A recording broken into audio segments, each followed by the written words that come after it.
Exactly 3 years ago, on the 1st of January 2018, I uploaded a video on the channel that went through the few of the frequently asked questions I got in the comments of my videos. This video went through primarily the settings that I use, the plugins that I use, and also the skins that I use, since those are the things that get asked about the most. And because it's been 3 years, I thought now was the perfect time for us to do a little bit of an update to that, since a few things have changed since then, and a lot of things have actually stayed the same as well. So I'm going to go through in 3 different sections of this video what I use. So that's going to be, first off, my settings, secondly, the plugins that I use, and also thirdly, the skins. I'm also going to do a little show off of all the skins that are in the collection that I use, as well as how to go through and install those skins as well. So I'm going to put time codes in the description, so you should be able to skip to wherever you want to go to.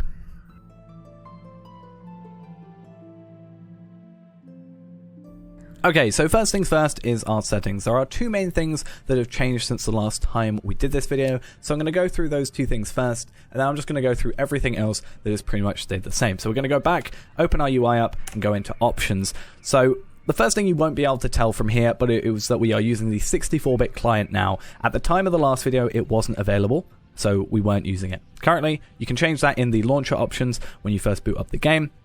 And that is something that has definitely helped with performance from what I've been able to tell, so that's really nice. The other thing that's changed is I have upgraded my monitor since, so at the time we were running a 1080p monitor, 1920 by 1080, and currently we are running 2560 by 1440, so that has just changed the resolution that we are running at, so it just looks a little bit nicer and fills the screen up a bit better. Other than that, pretty much everything else has stayed the same. We are currently using very high settings at DirectX 11 with 4x anti-aliasing. That is just a very high preset. I clicked detect optimal settings and that's what it gave me. I have fiddled around with a few settings in here before, but honestly I haven't really noticed too much of a difference, so I just keep it at what it tells me to keep it at. There's not really much more to it than that.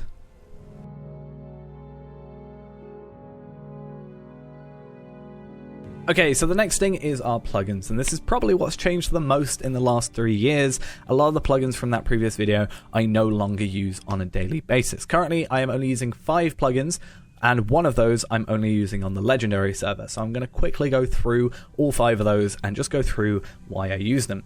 The first one is the most important to me as a hunter, which is this button down here. This is Travel Window, and all it does is consolidates all of my travel skills into one easy to find area.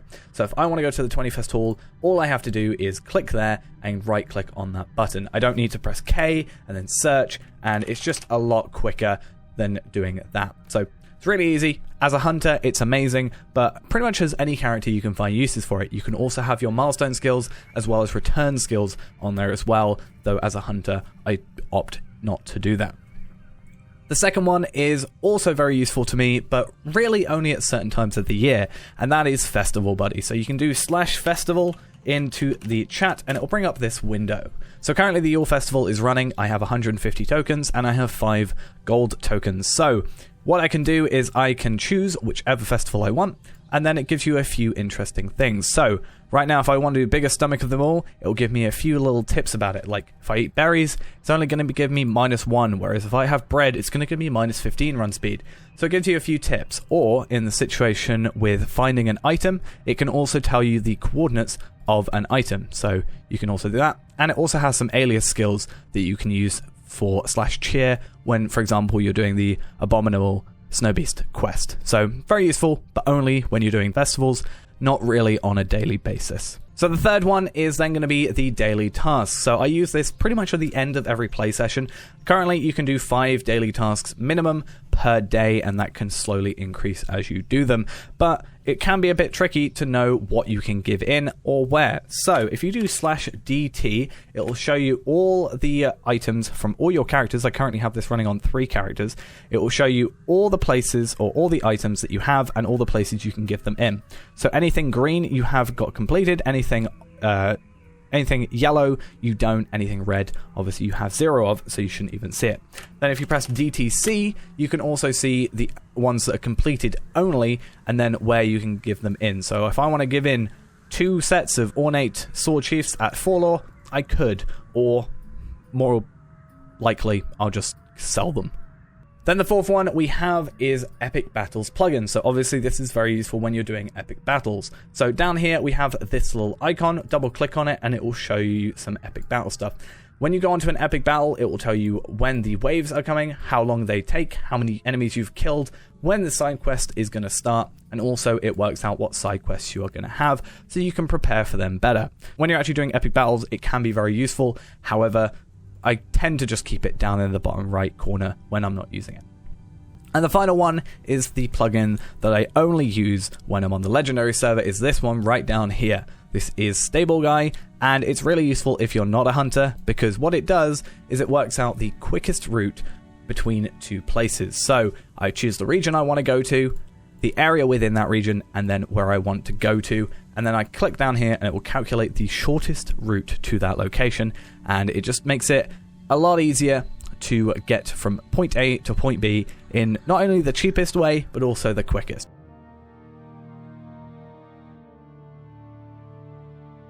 Okay, so the final thing is going to be our UI settings, which I still get asked about quite a lot 3+ years on, and it's the thing that hasn't changed in the 3 years since I last did that video. In that video, I said I was probably going to keep the same skin, and it turns out I was right. I'm still using the same one 3+ years later. So the skin that I use is part of a collection called the JRR collection, which I will put a link to down in the description below. But going into the UI settings and scrolling down, you'll see the skin that I use is JRR Jap Me Short. There is a long version as well as a few more skins overall. I personally use this one. I find it the best, and the short version is better than the large because I never use these buttons. I'd rather they weren't there. So I use that. I'm going to go through and screenshot, though, a few little windows up of each of the skins, just so you can see what each skin looks like and make your choice if you do want to change. And then I'm going to do a little tutorial on how to install the skins if you don't know how to.